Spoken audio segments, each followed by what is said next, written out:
दोस्तों दुनिया में चकाचौंध इतनी ज़्यादा बढ़ चुकी है ना कि लोग बिना जानकारी के उसे अपनाने लगते हैं। जैसे कि इस घर में देख सकते हैं, अगर आपका भी घर बन रहा है ना, तो आप दोस्तों पहले तो इस चैनल को सब्सक्राइब कर लीजिए और रेगुलर दोस्तों जब तक आप घर की फिनिशिंग करवा के घर में एंटर नहीं हो जाते हैं ना, रेगुलर बेसिस पे दोस्तों वीडियोज़ को देखिएगा ना, डेली कुछ ना कुछ अपडेट आपके लिए मैं डालता हूँ। और ख़ास बात ये है दोस्तों कि आप उस चीज़ को अपने घर पे इम्प्लीमेंट कर सकते हैं अगर आपको पहले से जानकारी हो। क्योंकि हम उतना ही करते हैं ना जितना हमें जानकारी होता है, ठीक है? तो रेगुलर बेसिस पे वीडियो आती भी और लोग उसका फ़ायदा भी उठाते हैं। जैसे कि देख सकते हैं इस घर में घर बन रहा है, नया घर बन रहा है दोस्तों, ठीक है? अभी जो है वो खिड़की का सिल लेवल यानी कि खिड़की जहाँ से हम छोड़ना स्टार्ट करते हैं ना, उस लेवल तक घर ये पहुँच चुका है, ठीक है?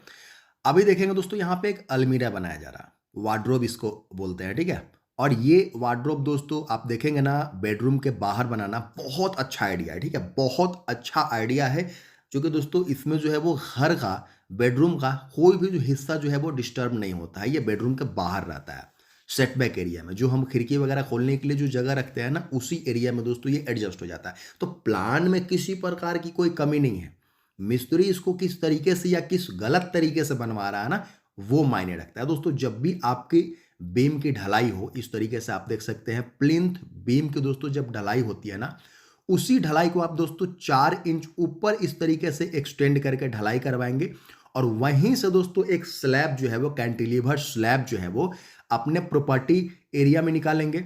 मतलब कि जो आपने जगह छोड़ा है खिड़की दरवाजा खोलने के लिए, उधर दोस्तों आप जो है वो हैंगिंग पोजीशन में ही कैंटिलीवर स्लैब दोस्तों ढलवा लेंगे, ठीक है? अब उस स्लैब के ऊपर क्या करना है दोस्तों, आप देख सकते हैं इस तरीके से जो है वो ब्रिक वर्क करवाना है। ब्रिक वर्क किस लिए करवाना है दोस्तों, ताकि इसके अंदर जब तैयार हो जाइए तो वार्डरोब यानी कि दोस्तों अलमीरा इसके अंदर बनाया जा सके। ये जगह भी बचा रहा है, साथ ही साथ दोस्तों देखने में लुक भी अच्छा लगता है और साथ ही साथ बेडरूम्स का जगह भी ये बर्बाद नहीं करता है। लेकिन दोस्तों क्या इसको बनवाने का जो तरीका है ना, वो आपको पता है? चूँकि दोस्तों यहाँ पे गलती किया जा रहा है। अब बहुत मुमकिन है कि आपका मिस्त्री भी कुछ इस तरीके से काम करे। दोस्तों अलमीरा अपने आप में एक बहुत ही सेफ जगह, चूँकि दोस्तों जो भी गहना रहता है, जो भी दोस्तों ज्वेलरी रहता है ना, लोग जनरली अलमीरा में रखते हैं ताकि वो सेफ रहे। जो भी दोस्तों महँगा कपड़ा रहता है ना, जिसको आप ओकेज़नली कभी शादी-विवाह में पहनते हैं, उस कपड़े को भी सही तरीके से दोस्तों जो है वो अलमीरा में रखा जाता है, वार्डरोब में रखा जाता है। क्यों बाहर नहीं रखा जाता है? क्योंकि वो गंदा हो जाएगा। उसमें दोस्तों पानी का इफ़ेक्ट आ जाएगा, मॉइस्चर लग जाएगा और धीरे-धीरे कपड़ा खराब हो जाएगा। तो 2 चीज़ दोस्तों आपको हमेशा से आपका प्रायोरिटी होना चाहिए वार्डरोब बनवाते समय कि एक, जो भी दोस्तों चीज़ वार्डरोब में रखा जाए, वो बिल्कुल मॉइस्चर कंटेंट से दूर रहे। उसमें पानी का कोई भी अंश दोस्तों अंदर में नहीं आना चाहिए। ये पहला हमारा ऑब्जेक्टिव होता है वार्डरोब रखने का, अलमीरा रखने का, ठीक है? दूसरा दोस्तों उससे भी इम्पोर्टेंट पॉइंट है कि हमारा वार्डरोब इतना सुरक्षित रहना चाहिए, क्योंकि अगर सोने वगैरह का गहना अगर उसमें रखा जा रहा है, पैसे वगैरह आप रख रहे हैं, तो आप उसको उतना सेफ रखना चाहेंगे ना दोस्तों कि इसमें किसी भी प्रकार का कोई सेंध ना लगा पाए, ठीक है? लेकिन मिस्त्री यहाँ पे दोनों ही ऑब्जेक्टिव को दोस्तों जो है वो फुलफिल नहीं कर पा रहा है, क्योंकि आप देख सकते हैं जो बाहरी दीवार है अमूमन दोस्तों लोग जो है वो 9 इंच का दिलवाते हैं। 9 इंच का इसलिए दिलवाते हैं ना, ताकि बाहर से जो बारिश का पानी है वो भी हमारे अंदर के दीवार पे रिफ्लेक्ट ना हो। और दूसरा ऑप्शन ये है दोस्तों कि बाहरी दीवार को हम चाहते हैं कि वो मजबूत बने, ताकि दोस्तों घर को लॉक करके भी अगर कहीं जा रहे हैं तो उस दीवार को कोई छेड़छाड़ ना कर पाए, कोई उसमें सेंध ना लगा पाए, ठीक है? सिक्योरिटी भी दोस्तों हमारा जो है वो मोटिव रहता है और दूसरा चीज़ है कि पानी से भी हम बचना चाहते हैं। दोनों ही चीज़ें, दोनों ऑब्जेक्टिव अगर कंप्लीट हो रही है तो अच्छा है। लेकिन दोस्तों दोनों के दोनों ऑब्जेक्टिव दोस्तों इस वाले वार्डरोब को बाकी दीवार से और ज़्यादा मजबूत होना चाहिए, क्योंकि एक तरीके का हमारा ये तिजोरी रखने का काम करेगा। और दूसरा चीज़ दोस्तों, पानी इसमें बिल्कुल ना के बराबर आना चाहिए, तो पानी भी इसमें दोस्तों एंटर करने वाला है। किस तरीके से करने वाला है, मैं कोई ये भड़काने के लिए आपको नहीं, बल्कि सही समय पे आपको जानकारी दे रहा हूँ। आपको तो चैनल को सब्सक्राइब करके वीडियो को भी एक लाइक देना चाहिए, ठीक है?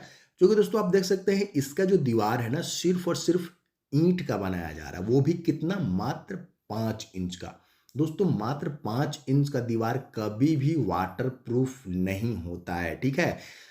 वाटर प्रूफिंग का केमिकल एक से एक मार्केट में है, लेकिन उसका भी एक लिमिट होता है दोस्तों। अगर इतना ही ज़्यादा अगर वाटर प्रूफिंग पे भरोसा रहता है ना व्यक्ति को, तो वो बाहर में दोस्तों 2 ईंट का दीवार देने के बजाय एक ही ईंट के दीवार से दोस्तों काम चला लेता है, ठीक है। लेकिन ऐसा इतना भी भरोसा या अंधा भरोसा आपको नहीं करना है। यहाँ पे देख सकते हैं वार्डरोब में सिर्फ सिंगल ईंट का 4.5 इंच का ब्रिक वर्क किया जा रहा है, जो कि दोस्तों पानी को रोकने में सक्षम नहीं है।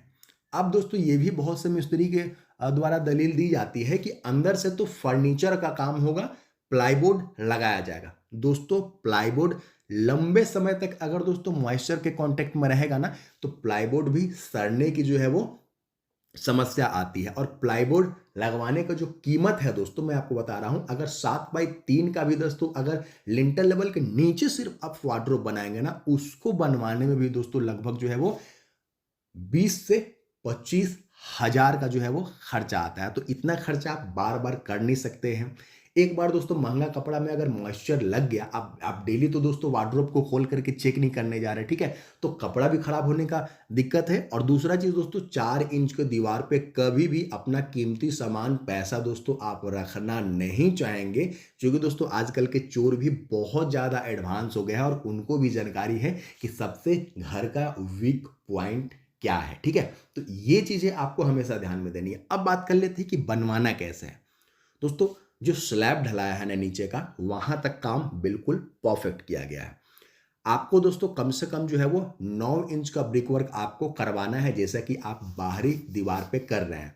उसमें क्या होगा दोस्तों कि आपको जो है वो जो सिंगल ईंट है, डबल ईंट करने के लिए दोस्तों लगभग 5 इंच के करीब में आपको जगह और एक्स्ट्रा चाहिए। घर के बाहर उतना जगह आपको अलाउड नहीं है दोस्तों, आपने उतना जगह नहीं छोड़ा हुआ है। तो एक और ऑप्शन आता है दोस्तों, जो कि सबसे बेस्ट है। फर्स्ट प्रायोरिटी आपका होना चाहिए दोस्तों कि वार्डरोब जब बनवा रहे हैं ना, ढलाई करके वार्डरोब बनाया जाए। सिर्फ 4 इंच का दोस्तों आपको ढलाई करवाना है, ठीक है। जो जो ब्रिकवर्क है ना, उसके बदले दोस्तों 4 इंच का ढलाई करवाना है। कैसे ढलाई करवाना है? 8 mm और 6 mm के सरिया के साथ भी दोस्तों आप ढलाई करवा सकते हैं। ऐसा नहीं है कि बहुत ज़्यादा आपका पैसा खर्च होने वाला है, ऐसा बिल्कुल भी नहीं है। सिर्फ और सिर्फ 4 4.5 इंच का आप ढलाई करवा सकते हैं। वो वाटर प्रूफ भी होगा और नॉर्मल दीवार से मजबूत भी होगा, और साथ ही साथ दोस्तों अंदर में नमी भी पास नहीं करने देगा, और चोरों को भी दोस्तों जो है वो चोरी के लिए अलाउ यानी कि कमजोर पॉइंट नहीं बनने देगा, ठीक है। तो हर ऑब्जेक्टिव हमारा दोस्तों ढलाई वाला वार्डरोब से फुलफिल हो जाता है। ढलाई नहीं करवाना चाहते हैं, कोई दिक्कत वाली बात नहीं है दोस्तों। आप जिस तरीके से बाहरी दीवार पर 10 इंच दिया है ना, वार्डरोब में भी दोस्तों आपको 10 इंच का ही आउटर वॉल देने हैं, ठीक है। 5 इंच का कभी भी दोस्तों ब्रिक वर्क जो है वो वार्डरोब के लिए आपको गलती से भी नहीं करवाना है। अंजाम क्या होगा ये तो आपने वीडियो देखते देखते समझ ही लिया होगा, ठीक है। तो ऐसे ही जानकारी के लिए चैनल को सब्सक्राइब कर लीजिए, रेगुलर रहिए दोस्तों। आपके काम का अगर टॉपिक नहीं है ना, फिर भी उसके अंदर में कुछ ना कुछ ऐसे पॉइंट्स होते हैं जिससे कि आप जो है वो अपना घर को और सुधार कर सकते हैं। तो फिर मिलते हैं, इजाजत दीजिए, नमस्कार, धन्यवाद।